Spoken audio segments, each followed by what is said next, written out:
Okay, agbayo tayo iti Giling ko ng aggiling tayo iti balatong. Aglalata matutudo mayat iti aganger iti balatong tatta ditoy. Da, kunan.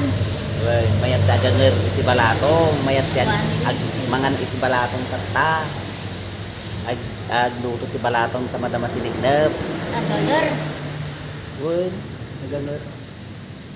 So kastoy kakabsat iti paggilingan iti balatong idiuno na nga panawon. Ani pala nga maikat iti giling nga kastoy. Sana tawid mi. Ano nga gilingan. Kung ami maikat pala ang iti giling iti kastoy nga klase iti paggilingan iti balatong mais. No dagiti mais. Kapinwon na kakabsat mabalingay korkor iti manok kas diay.